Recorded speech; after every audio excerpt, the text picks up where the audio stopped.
Hello, fellow Araxians. Today I want to talk to you about Planetside 2 on PlayStation 4. If you're a PS4 player and you've made your way into the community, you may notice a little bit of disdain from the PC players. Don't take it personally, but let me paint a little bit of a picture as to why PC players may not appreciate their PS4 counterparts. So first was the ordeal of launch, and obviously it's a cool, new, exciting game, but there are massive balance issues that have to be addressed, mechanical issues that had to be addressed in terms of battle flow and spawning. There was a lot of patching we made it through just to stabilize the game after launch. And after that came OMFG, Operation Make Faster Game. The performance of the game was never great, and it had degraded over all these patches just trying to fix certain issues. Now it was time to go back through and worry a little bit about the performance and streamline the game. And there were a lot of good, promising results.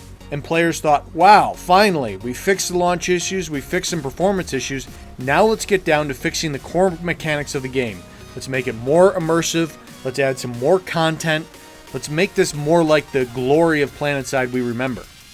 And boom, the production of the game is halted once again, this time for the PlayStation 4 port. I don't think anyone was surprised it was coming. Daybreak was still a Sony company. It's understandable that they would expect one of their subsidiaries to produce titles for its flagship product.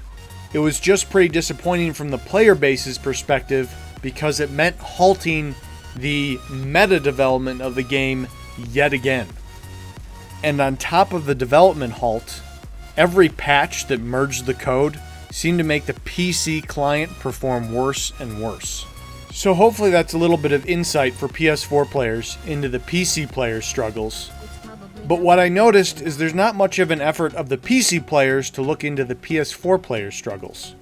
I would bet per capita, a PlayStation 4 player is worth more than a PC player. So the PC and PS4 live in alternate but very parallel realities, and the fate of Planetside is tied very closely to how the game does on both platforms. So already having a clear understanding of the PC end, I decided to go out and buy a PS4. So for the rest of this video, I'll be comparing and contrasting the differences in the two platforms, and hopefully each Planetside universe can gain a little more sympathy and understanding of what the other side is going through. To say the least, it was a slow start for me to figure out the UI on the PS4 version. You'll notice my reduced viewing angle to start. Don't worry, that'll get fixed. So let's start with a pro on the PS4. Coltair was banging. There was huge population. I walked into an epic battle on this excellent base design at Svarog. The battles here were everything that Coltair was meant to be. A bunch of low rank, low directive score players figuring out the game. The con is Coltair is bugged.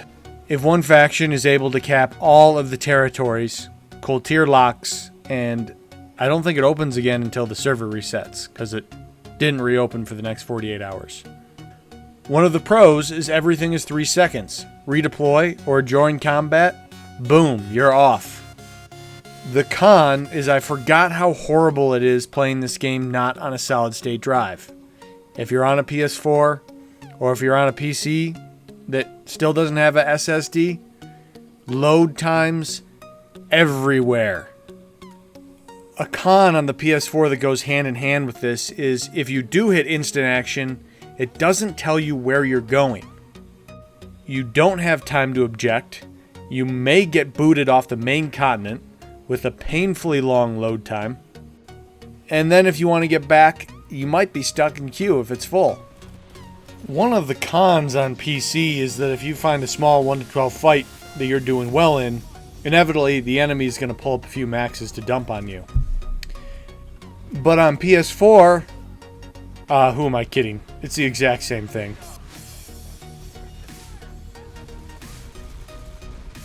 If you like crown fights, you think you'll enjoy PS4? There is a permanent crown fight going on when Indar is open.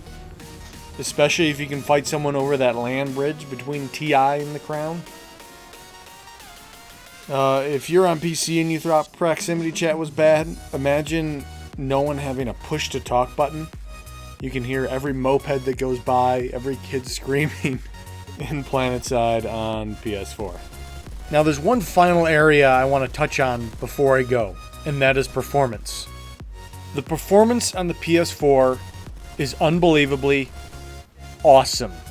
Now I know all the PS4 players are going, what? Have you even played this game? There's frame drops like crazy. Here's the thing you guys have to understand. The PS4 version of Planetside is almost full ultra. Shadow effects, lighting effects, high quality models, particles are turned way up. There are PC players out there with quadruple the compute power of a PS4 that would be elated if they could play Planetside on ultra settings as well as it plays on the PS4. The fact that I can walk into a 96 plus versus 96 plus battle with my little 1.6 gigahertz 8-core Jaguar APU on the PS4 and still run in the 20 to 30 FPS range is astounding to me and nothing short of an engineering miracle. The PC minimum requirements are above that of a PS4, and at those requirements, you have to play in full potato mode. Turn off shadows, turn off flora, crank down your render quality. Lighting effects and high quality graphics settings, forget about it, turn it all off. So performance on the PS4 is a massive pro. And while the performance is impressive, the major con is that you can't go away from Ultra. Trying to fight 1 vs 1 in close quarters is a nightmare from input lag and frame drops, just due to the particle effects of bullets hitting. PC players, imagine the hell if you had to play Planetside always at full Ultra settings, resulting in all of your CQC fights dropping down to what feels like single-digit frame rates. The one thing I will say to PS4 players, if you are still running Planetside in 1080p, you are asking way too much of your hardware. I went so far as to drop it down to 480p, but it didn't feel like graphics were really bottlenecking the APU at that point. I could comfortably run at 720p. Yes, there were still drops, but 480p did not improve those drops. So guys, whatever your hardware persuasion, we are all huge Planetside fans, and we are one big dysfunctional family. Both ends of the community need the other for this game to continue to survive. So spend a moment and say thank you to your hardware counterparts in different but parallel universes. And hopefully we can all continue to drive this game towards the great MMO RPG FPS that we know it can be.